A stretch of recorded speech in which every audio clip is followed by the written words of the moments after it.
that first target, and I'd mentioned on snap of this neckline, coinciding with the 1804 price support off this beautiful head and shoulder top, would provide an objective entry, short trade, and or get out of your longs, dollar cost average, and that was good for a 13.39% drop here, sliced right through my first target here at that 1667 price support, now resistance, and we closed very briefly below it. This is for strategy, especially here off the weekly interval, each candle representing a week. These are for my long-term leap option traders. And again, anything's possible. We could come and try to attempt backfill the gap, which also would provide an objective short trade entry. But really what validates this neckline so hard is the gap down. A lot of stops were hit. Again, huge at price volume indicator up in this price range, and we snapped it. Beautiful snap, sort of just validates the neckline ever more, in my opinion. Fundamentally too, you've got even with the recession, onlooking recession coming, passenger air travel could be reduced, especially if a lot of business frequent flyers have switched to online conferences, and some of the companies trying to save money. There's just a huge amount of data you have to seed through. You got sea freight charges that have gone up so much with even huge delays that air freight is becoming competitive. And but again, anything's possible. Fundamental analysis, I could keep going on and on about fundamental analysis on some of these airlines. I really don't like some of these airlines that are not making money inside this ETF here.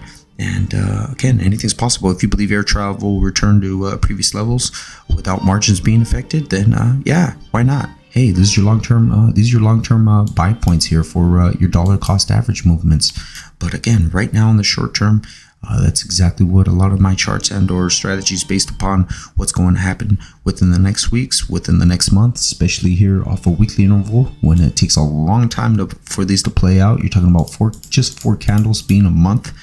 And, Warren Buffett sold all of his airlines because he truly believes the business has fundamentally changed indefinitely. So many things to worry about, many things to think about when you're investing in the Jets ETF here. Remember, off the COVID crash lows, we never even got back to all-time highs. We never got back up there to challenge previous all-time highs, especially with the spot price of oil going through the roof.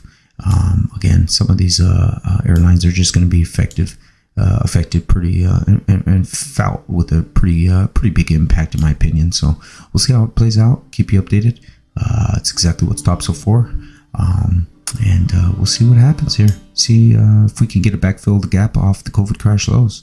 That's where I would suspect things could potentially move. Is another move down to that 1366 with a perfect backfill the gap for another 19% drop. So we'll see what happens. Anything's possible. We could this could be highly unlikely. Could be the bottom, which I would put very, very low odds on.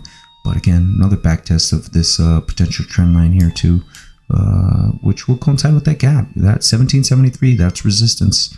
Back to the top of the, very top of the gap, that 1804, also resistance, and also short objective trade entries when you speak of the risk reward ratio.